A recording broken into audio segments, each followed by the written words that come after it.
एक दिन मेरी पत्नी अपनी दोस्त के शादी में गई थी।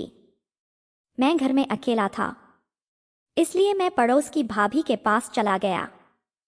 जब मैं भाभी के घर पर पहुंचा तो भाभी ने कहा, बैठो विक्रम, मैं तुम्हारे लिए चाय बनाती हूँ। थोड़ी देर बाद भाभी चाय लेकर आई। जब चाय का कप रखने के लिए भाभी नीचे झुकी तो भाभी की ओढ़नी नीचे गिर गई। अचानक मेरी नज़र भाभी पर गई और मैं उन्हें एक टकट की नज़रों से निहारता रहा। भाभी ने देखा कि मेरी नज़र उनकी ओर है, लेकिन भाभी ने ओढ़नी नहीं उठाई और मुझसे बात करती रही। यह देखकर मेरा बस नहीं चला और मैं उनकी ओर खिंचा चला गया।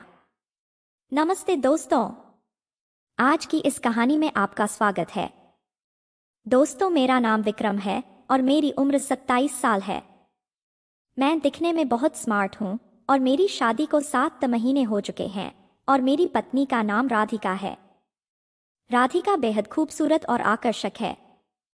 मैं अपनी पत्नी से बहुत प्यार करता हूँ और मैं अपनी शादीशुदा जिंदगी से बहुत खुश हूँ। मैं एक बड़ी सी कंपनी का मैनेजर हूँ और अपने काम में काफ़ी कुशल हूँ। इस शहर में मैं कई सालों से काम कर रहा हूँ और अब मेरे पास खुद का एक बहुत बड़ा घर भी है जो मैंने अपनी मेहनत और लगान से बनाया है। हालांकि शादी से पहले मेरा स्वभाव थोड़ा अलग था। मैंने कभी किसी लड़की से बात करने में दिलचस्पी नहीं दिखाई। लड़कियों के साथ बातचीत करना मुझे बहुत अजीब लगता था और मैं इससे दूर ही रहता था। लेकिन एक अजीब बात यह थी कि मुझे शादीशुदा महिलाओं से बात करना काफ़ी अच्छा लगता था। यह मेरी एक आदत या रुचि थी जिसे मैं खुद भी पूरी तरह नहीं समझ पाया। मेरे माता पिता गांव में रहते हैं और मेरा जब भी समय मिलता है गांव जाकर अपने माता पिता से मिलता हूँ। मेरे माता पिता मेरी जिंदगी का एक अहम हिस्सा है और मैं अपने माता पिता का बहुत इज्जत करता हूँ। मेरी शादी के बाद मेरी जिंदगी में काफ़ी बदलाव आया है। राधिका के साथ मेरी जिंदगी और भी खूबसूरत हो गई है और मैं अपनी शादीशुदा जिंदगी का भरपूर आनंद ले रहा हूँ। मेरे घर के पास एक और घर था जिसमें एक विधवा भाभी अपने सास ससुर के साथ रहती थी। भाभी अपनी सुंदरता और आकर्षण के लिए पूरे मोहल्ले में मशहूर थी। भाभी की उम्र लगभग 32 साल की होगी, लेकिन भाभी की खूबसूरती और व्यक्तित्व ऐसा था कि कोई भी पुरुष उन पर फिदा हो जाता था। भाभी बहुत सजीव और आत्मविश्वास से भरी हुई महिला थी। भाभी के चेहरे पर हमेशा एक हल्की सी मुस्कान रहती थी जो उन्हें और भी आकर्षक बनाती थी। क्योंकि भाभी हमारे घर के पास रहती थी, भाभी से मुलाकात होना स्वाभाविक था। धीरे धीरे हमारी बातचीत बढ़ने लगी। भाभी अक्सर घर के बाहर अपने कामों में व्यस्त रहती और ऐसे में जब मैं वहां से गुजरता तो वह मुस्कुराते हुए मुझसे बात करती। यही बात हमारी दोस्ती का आधार बनी। हमारी बातचीत के सिलसिले में मैंने महसूस किया कि भाभी के अंदर एक खास गर्मजोशी और अपनापन है। भाभी बहुत ही सरल स्वभाव की थी और सभी से बहुत अच्छे से बात करती थी। मैंने भी उन्हें एक सच्चे दोस्त की तरह देखा। उनके साथ बातचीत करना मुझे बहुत अच्छा लगता था क्योंकि भाभी की बातों में न सिर्फ दोस्ती थी बल्कि एक गहरी समझदारी भी झलकती थी। भाभी का जीवन हालांकि इतना आसान नहीं था। विधवा होने के बावजूद उन्होंने खुद को टूटने नहीं दिया और भाभी ने अपने सास ससुर के साथ पूरी जिम्मेदारी से अपना घर संभाल रखा था। भाभी के सास ससुर अक्सर गांव जाते रहते थे। ऐसे में वह घर पर अकेली रहती थी। यह अकेलापन कभी कभी उनके चेहरे पर झलकता था, लेकिन वह इसे किसी जाहिर नहीं करती थी। एक दिन अचानक मेरी पत्नी को उसकी माँ का फोन आया। फोन पर उसकी माँ ने बताया कि उसकी बचपन की सबसे अच्छी दोस्त की शादी तैयार हो गई है और शादी की तैयारियों में उसकी मदद के लिए से बुलाया गया है। मेरी पत्नी इस खबर से बहुत खुश हो गई और तुरंत जाने की तैयारी करने लगी। लेकिन मेरे पास छुट्टी लेने का कोई विकल्प नहीं था क्योंकि दफ्तर में कुछ जरूरी काम चल रहे थे। इसलिए मैंने उसे अकेले ही जाने के लिए कह दिया। मेरी पत्नी ने जल्दी से अपनी सामान पैक की और अगले ही दिन मेरी पत्नी अपनी माँ के घर चली गई। जब वह चली गई तो घर में पहली बार मुझे अकेलेपन का एहसास हुआ। पहले कभी ऐसा नहीं हुआ था कि मैं इतना लंबा समय उसके बिना रहूं। जैसे जैसे दिन बीतते गए मुझे उसकी गैर मौजूदगी खलने लगी।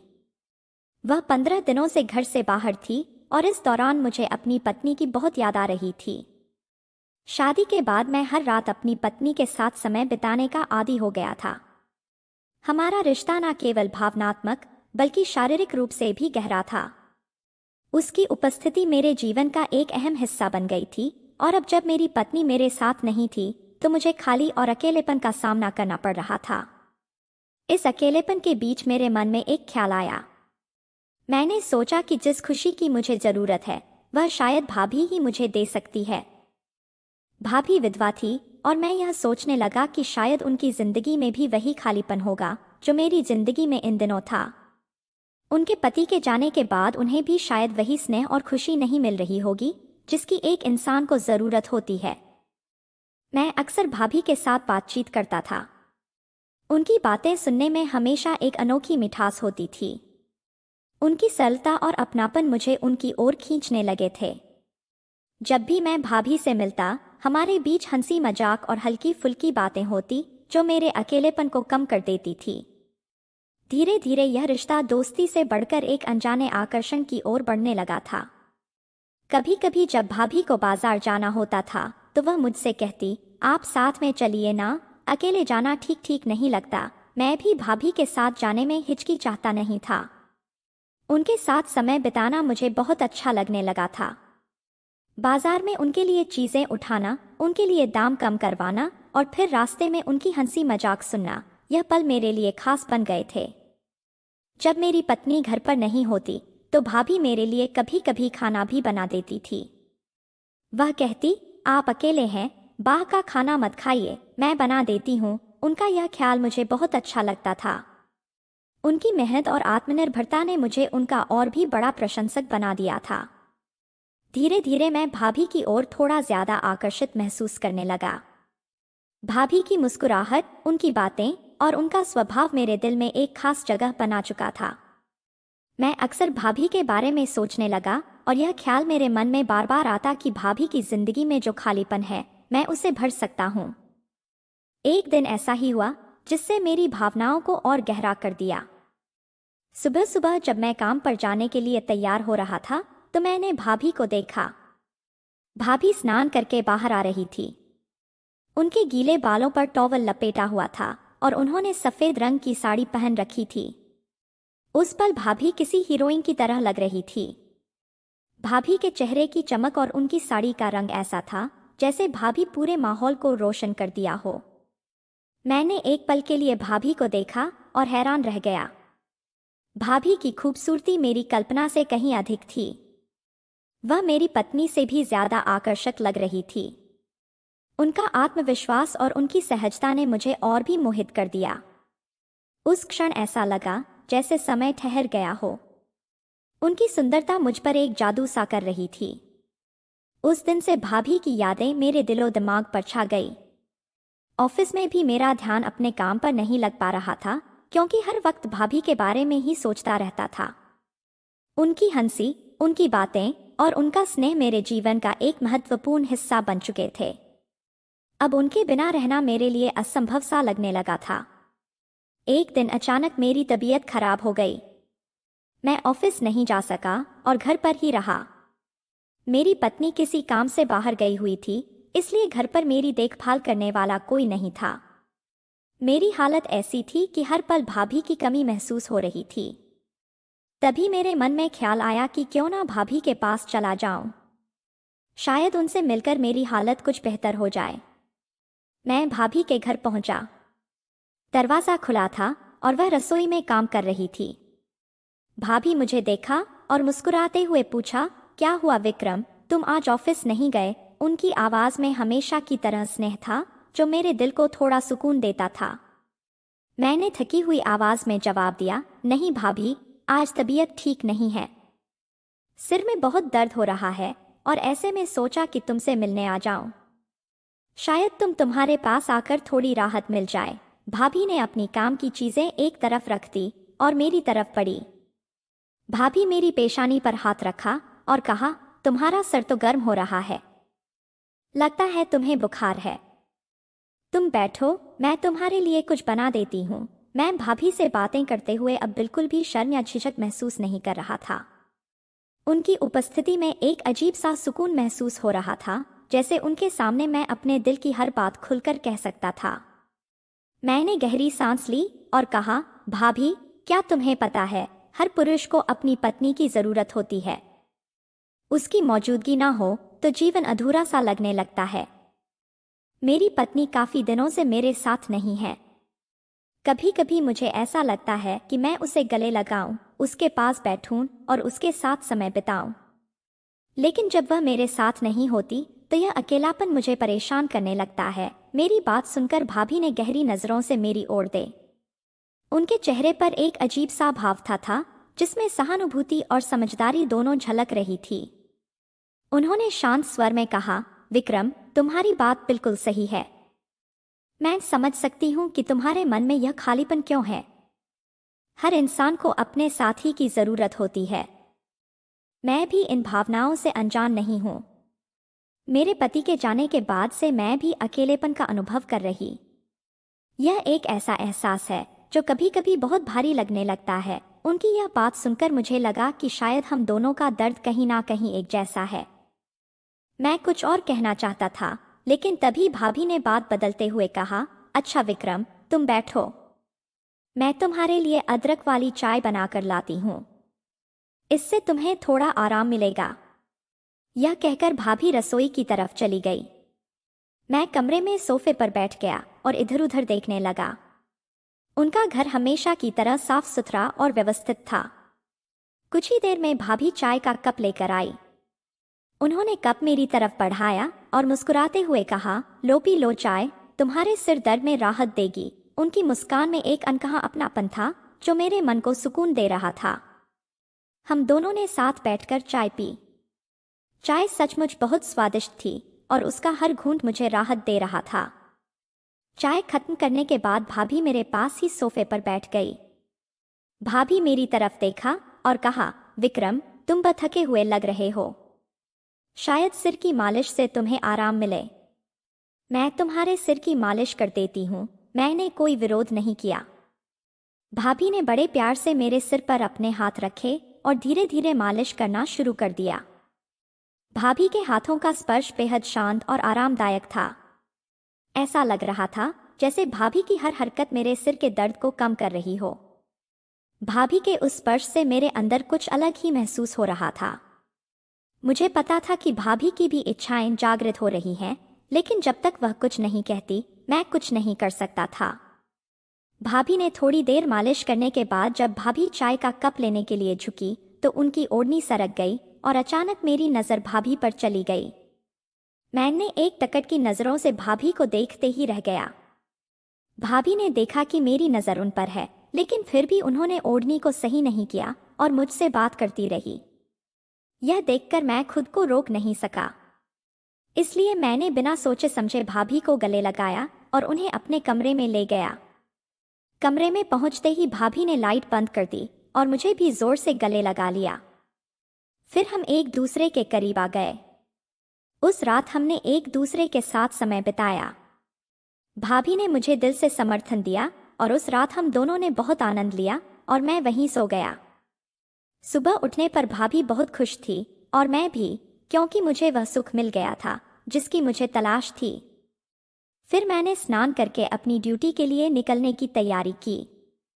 तब भाभी ने मुझे गले लगाया और कहा, विक्रम, जब तक तुम्हारी पत्नी मायके में है तब तक हर रात मेरी इच्छाएं पूरी करो। और मैंने कहा ठीक है और काम पर निकल गया। कुछ दिन यूं ही बीत गए। अब मेरे जीवन में एक बड़ा बदलाव आने वाला था क्योंकि मेरी पत्नी वापस आ गई थी।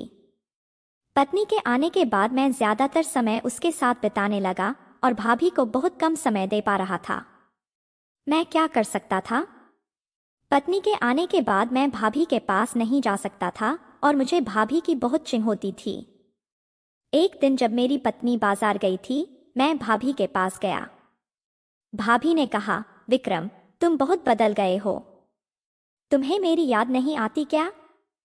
तुम्हारी पत्नी के वापस आने के बाद तुमने मुझे एक बार भी खुशी नहीं दी। मैंने कहा, ऐसा कुछ नहीं है भाभी, लेकिन मेरी पत्नी मुझ पर थोड़ा शक करने लगी। वह मुझे अपने पास आने नहीं देती। तभी अचानक भाभी ने मुझे जोर से गले लगा लिया और अपने कमरे में ले गई। फिर हमने 2-3 घंटे तक बातें की। अब मैं थक चुका था, लेकिन भाभी मुझे छोड़ने के लिए तैयार नहीं थी, क्योंकि फिर से मेरे लिए भाभी से मिलना संभव नहीं था। इसलिए भाभी ने मुझे फिर से जोर से गले लगाया और यह हमारी आखिरी मुलाकात थी। मैंने किसी तरह भाभी को मुझसे दूर किया और कहा, भाभी चिंता मत करो, जब भी मौका मिलेगा मैं तुम्हारे पास आता रहूंगा। फिर मैं अपने घर की ओर निकल गया। कुछ दिन इसी तरह बीत गए। एक रात मैं खिड़की से भाभी को इशारे करने लगा, लेकिन तभी मेरी पत्नी ने यह सब देख लिया। उसकी आंखों में आंसू आ गए और वह जोर जोर से रोने लगी।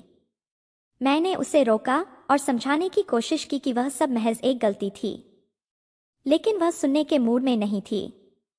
उसने मुझसे कहा, मैं अपने घर में अपनी दोस्त की शादी में व्यस्त थी और इस दौरान तुम मुझे धोखा दे रहे थे। तुम्हें इस बात की शर्म नहीं आती? अपनी इच्छा का पालन करने के लिए तुमने मुझे धोखा दिया। इतना समय मैं तुमसे दूर रह सकती थी, तो तुम क्यों नहीं कर सकते? तुमने कभी एक बार भी मेरे बारे में नहीं सोचा। तुम इतने स्वार्थी कैसे हो सकते हो कि तुम अपनी खुशी के लिए मेरा दिल दुखा रहे हो? फिर मेरी पत्नी ने मुझसे कहा, अगर तुम्हारे दिल में अब भी उस भाभी के लिए प्यार है तो मुझे सच्चाई बताओ। मैं अभी तुरंत इस घर को छोड़ दूंगी और तुम्हें तलाक दे दूंगी। मैं अपने जीवन में कभी भी वापस नहीं आऊंगी। एक महिला अपने पति के लिए सब कुछ सहन कर सकती है, लेकिन अपने पति की जिंदगी में किसी और का होना वह कभी नहीं सहन कर सकती। मेरी पत्नी की बातें सुनकर मुझे समझ में आया कि मैंने क्या गलती की है। वह गहरे दुख में थी और मैंने उसे इस स्थिति में लाने के लिए जिम्मेदार महसूस किया। उस रात की बातें हमेशा मेरे मन में रहेंगी, क्योंकि उसने मुझे यह सिखाया कि किसी भी क्षणिक आनंद के लिए अपने परिवार को चोट नहीं पहुंचाना चाहिए। उसकी बातें सुनकर मैं चुप हो गया। मुझे एहसास हुआ कि रिश्ते की सच्चाई और भावनाओं का सम्मान करना कितना महत्वपूर्ण है। मैंने ठान लिया कि मैं अपनी पत्नी का दिल जीने के लिए कोशिश करूंगा और उसे कभी दुख नहीं पहुंचाऊंगा। मैंने अपने पैंटी से माफी मांगी और कहा कि ऐसा फिर कभी नहीं होगा। तुम मुझे छोड़कर कहीं मत जाना। मैं सिर्फ तुम्हारा हूं और तुम मेरे लिए सब कुछ हो। मैं तुम्हारे बिना जी नहीं सकता। उस दिन के बाद मैंने कभी भी भाभी के पास नहीं गया। मैंने अपनी पत्नी को सब कुछ बताया और उससे माफी मांगी। उसने भी बड़े दिल से मुझे माफ कर दिया। अब मैं अपनी पत्नी के साथ खुशी से जीने लगा। दोस्तों, क्षणिक सुख के लिए कभी भी अपनी पत्नी को धोखा मत दो, क्योंकि आपका परिवार ही आपकी जिंदगी है। तो दोस्तों, आपको यह कहानी कैसी लगी? कमेंट करके जरूर बताएं। अगर आपको यह कहानी पसंद आई हो तो इसे लाइक करें और अपने दोस्तों के साथ शेयर करें। आगे भी ऐसी ही रोमांचक कहानियों के लिए हमारे चैनल को सब्सक्राइब करें और बेल आइकन दबाना ना भूलें, ताकि आप हमारी कोई भी कहानी मिस ना करें। धन्यवाद।